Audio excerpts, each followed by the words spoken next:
As long as we're here for Ron Paul and his message, I want to talk for a second about the power of what Ron Paul has done with that message and what he has provided for you as an opportunity to. Well, that's really appropriate love music, because I was just about to start talking about the love and the love-evolution. Now I feel like I'm about to be in a porno or something. You're making me nervous up here. Is there something on the program I wasn't told about? Anyways, we're here to talk about the love-evolution. The love-evolution, because the message of the movement, based on the ideal of individual human rights, is about more than rights, as in a thing that you have for yourself. Rights aren't a possession that you have.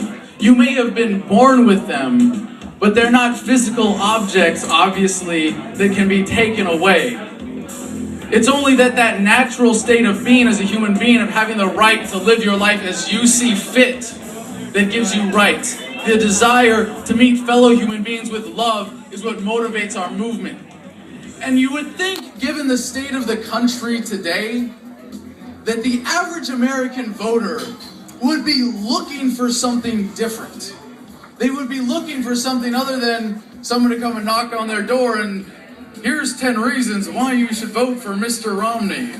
You would think they would want a different idea, not just a different candidate. And for a lot of us, what Ron Paul has done is wake us up. Nothing short of that. And when you are woken up to the reality of what's going on in the world and the message of liberty and the ideals of a moral philosophy dictating how we should be reacting to other people in our world, in our country, how we should be organizing our government, it's it's impossible to go back to sleep. But you know what's even harder? I'll tell you what's even harder is to be woken up and be surrounded by people who are asleep and not have a way to share that love. And that is what Ron Paul has done for each and every one of you. Because if you knock on your neighbor's door and you say, hey, liberty!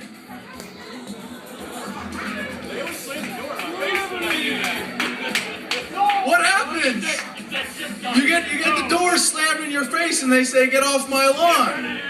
You crazy hippies.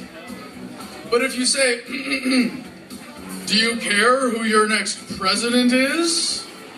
It kind of has a way of opening the conversation, getting your foot in the door and giving you an opportunity to get other people to listen. Even that crazy neocon uncle of yours at when you have your family reunions, even he will care about who the next president of the United States is. And so I know there are a lot of people here who are fans of great music, or at least people who just enjoyed some great music. And you want the ability to go out and share that, because it's harder to sit on that. It's harder to be awake and be surrounded by people who are asleep and to not be able to wake them up, to reach out to them. And that is the opportunity that Ron Paul is providing. And that's why I'm excited to be announcing our next guest tonight is Sharon Ward. She's the North Carolina state organizer for the Ron Paul campaign. And if there's one name that you remember tonight, not Ron Paul, you could even forget Ron Paul's name. I don't know, maybe you couldn't do that. I don't think anybody can do that. No, okay. But forget Adam Kokesh. Forget anybody else you've heard on stage tonight. Forget any of the bands. If you remember one name, if what you want to do is spread the love, it's Sharon Ward. Sharon? She's going to tell you how you can get plugged in. If you want to find out how to spread the love, this is who you find tonight. Come on up. Thank you, Adam. Thank you. Wow. Oh, I thought I could see y'all. Well, hey, Ron Paul is my president. I don't know about you. We don't need no election, but I guess that's the process. First thing I wanted to know, how many of you are registered Republicans right now? 3 of you? Because we've got the primary coming up on May 8th, and that's the first number we're doing. And of course, right now we've got the Ron Paul money bomb is happening. but we'll talk more about that later. Someone else will. But what I wanted to share with you is a little bit about, we're going through the delegate process here in North Carolina. We've got 13 districts. We've had 4 district conventions. And right now we have 3 delegates that have been elected to go to national and 8 alternate delegates. So that's pretty good out of 4 conventions. So we've got 9 more to go. So also he said, one thing I wanted to do is thank Walt for setting this up. I don't know where Walt is. He's walking around, but a big hand for Walt Rabon for doing this. Rabin, I didn't say your name. But this whole thing is really about one person. It's really just about you. And the reason I'm even doing this is because I love Ron Paul, and I just got out there and started doing things, setting up events and making things happen. And each one of you can do that too. If you want to volunteer in North Carolina or in the Triangle, you can join the Tri-Liberty Meetup group. And if you're not in that group right now, just go to meetup.com and search Ron Paul for one in your area. And so here in the Triangle, I organize that, and all the Ron Paul events are done through the Tri-Liberty Meetup group. And also, if you would, go to ronpaul2012.com, and there are places there to volunteer. And if you want to contact me directly, just Sharon W at ronpaul2012.com. Sharon W. And that will go right to my email, and I can help you get plugged in. But, if it works really well, it might be a while before I contact you. And one big thing I want to talk about this area, too, is we've got a great guy coming up after me. His name is Glen Bradley, Representative Glen Bradley. And he has been redistricted out of his district, so he is running for North Carolina State Senate. So after you've donated to the Ron Paul Money Bomb, if you want to throw a few pennies or quarters or hundreds to Glen Bradley, he could really use some money and some volunteers. So do whatever you can do. Talk to your neighbors, talk to your friends, tell them that you love Ron Paul, especially his foreign policy. So thank you very much, and rock on for Ron Paul. Outstanding. Sharon Ward. Especially his foreign policy. Are there any veterans here tonight? Make some noise. Hoorah. All right. You might have noticed in the Ron Paul revolution, the veterans population is a little bit overrepresented. And it certainly stands the test of reason to understand that it makes perfect sense that those who have their lives in the line to defend this country would be the first to question why their lives are being put on the line to defend this country.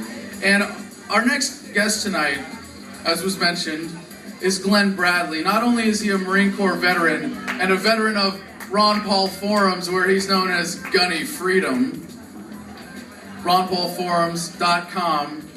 You can find him on there and connect with him in the slimy underworld of the interwebs, where anything goes at ronpaulforums.com. But as was mentioned, he is currently a state representative here in North Carolina, and he represents about 50,000 people. And he's working on taking the next leap in his political career to jump up to North Carolina State Senate. And it's an interesting situation here, and I encourage anybody who's interested in the local politics to talk to him. But anybody who wants to work for a local candidate, you have an incredible guy here with Glen Bradley, who not only has the wisdom of the message, but has demonstrated his commitment to it, both in his service in the military, in his race when he was running for office, in his service as a representative in the last year and a half, since he's been sworn in, a year and a half, and now in his race for North Carolina State Senate. But I want to say, when I first met Glen, I was actually running for Congress in New Mexico. And I was the dumb one saying, well, sure, for my first race, I'm going to run for Congress. Why the hell not? He ran for State House and he won. And he's in a really difficult situation right now with his race. And I'll tell you what, if there was anybody who deserves your support to be following in Ron Paul's footsteps a man with the same commitment to the message, with the same history of integrity, with a military background.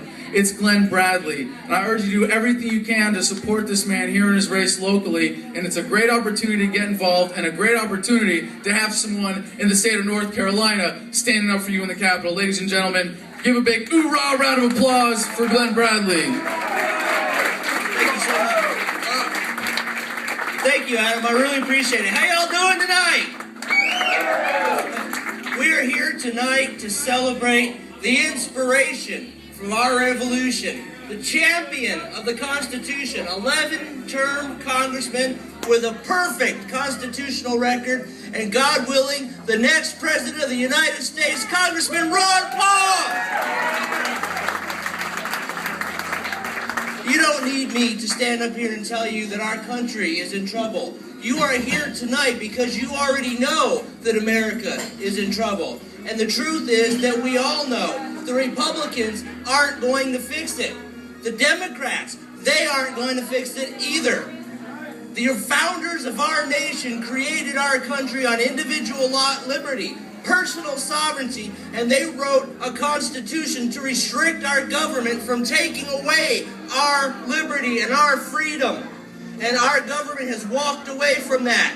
They've walked away from it. They've forgotten the American ideal. They have sold their souls to the special interest. They have sold us out to the lobbyists for re-election campaigns, for power, for prestige. And you know what? We, the people, have had enough.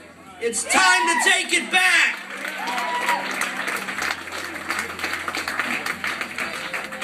We have a particular problem here in North Carolina in that our political process is scared to death of states' rights in the 10th Amendment. We have a nullification bill for the NDAA, indefinite detention, in Virginia that's passed. We have currency bills in South Carolina that's passed. Firearms freedom in Tennessee. Every state around us is getting involved and getting on board with restoring the constitutional order, and North Carolina is the only one who says that that stuff's too crazy, and that's why we need your help. In 2010, I was elected into the North Carolina State Senate in a basically impossible district. They told me it couldn't be done. You can't win that district. Don't try. Well, we won. And I came with the message of strict obedience to the Constitution, and we won Democrats, we won African Americans, we won a district that everyone said was impossible, and they never expected me to land in the State House. And once I did, I stayed committed to the principles on which I campaigned, which is the exact same platform that Ron Paul is running on today and ran on in 2008. Prior to 2008, I was politically apathetic. I've been a constitutionalist all my life, but I knew that neither one of the parties cared. So that's why when I got into the State House, I hate being a politician. I hate being in politics. So if my stands gets me knocked out of office, I don't care. I'm here to stand on the Constitution because that's the only thing that's going to save America in our day. And that's what we need to do. I have several 10th Amendment bills. I have the Intrastate Commerce Act, which basically says that any commerce that takes place within the state of North Carolina is only North Carolina's business. The federal government has to butt out. No Congress involved there. I put together a hard currency bill that would legalize gold and silver as tender in the state of North Carolina. I introduced firearms freedom. I introduced farmers' freedom. And I've been recognized by the 10th Amendment Center as the #1 premier 10th Amendment legislator in the United States. And that's because of Ron Paul. Well, I've been told that that's crazy. We can't do that. Well, now that we're coming into the short session, it starts on May 12th, I've taken their advice that they said that that was crazy, we can't do that, so I'm going to be introducing nullification for NDAA, indefinite detention. I'm going to be introducing nullification for Agenda 21. Get the United Nations out of our neighborhoods. I don't know, is everyone here familiar with Agenda 21? If you're not, look it up. You're going to be scared. If you took the red pill when you learned about Ron Paul, be prepared for yet another red pill when you learn about Agenda 21. This is really scary stuff, ladies and gentlemen. Agenda 21 is, it's a funny name. It's the United Nations Agenda for the 21st century. And if you ever looked on the internet and you heard all these crazy conspiracy things about the Georgia Guidestones, huge depopulation, they want to get rid of like 70% of the population and take us down to only 1 billion people. All that's wrapped up in Agenda 21. Agenda 21 is the reality of those conspiracies, and they're implementing it in the United States right now against our will. It's an international treaty that never went to the U.S. Senate.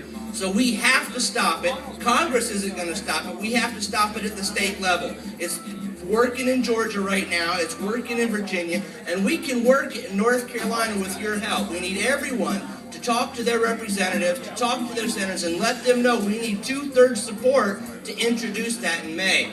Well, as Adam said, my name is Glen Bradley. I am a current state house representative. I'm now running for the North Carolina State Senate in District 18. That's all of Franklin County, down the eastern portion of Wake County, Rolesville, butts up against Nightdale. We've got Zebulon, Wendell, all the way into Garner. If you or anyone you know is involved in District 18, I want you to remember the name Bradley. That's like the Bradley fighting vehicle, because I will stand up to fight for the Constitution, to uphold your rights, your liberty, and your freedom. I want you to enjoy the rest of the concert, and I want you to celebrate. Let's elect Ron Paul in 2012! Ladies and gentlemen, Glen Bradley. Now, I'm going to come up and rap later about Veterans for Ron Paul. We have a little more time. You know, when I said earlier that I was going to be rapping a little bit up on stage, someone said, "Oh, you're going to be rapping for the concert? Well, it's going to be quite a show." Well, now I feel like the standard's been set too high, and I got to stand up and do a rap song or something. But don't worry, it's not going to happen. But I do have a little confession to make. I've never, ever been crowd surfing. But if this next act is half as good as the last one, I better see everybody who's standing right now standing right here, and maybe when I'm done rapping about Veterans for Ron Paul after their set, we'll have a little crowd surfing. Can we do that? All right, I'm gonna ask that question one more time, and this time I want a little more reassurance that I'm not gonna end up in the hospital tonight. Can we get a little crowd surfing going here later tonight? All right, thank you very much. All right, are we ready?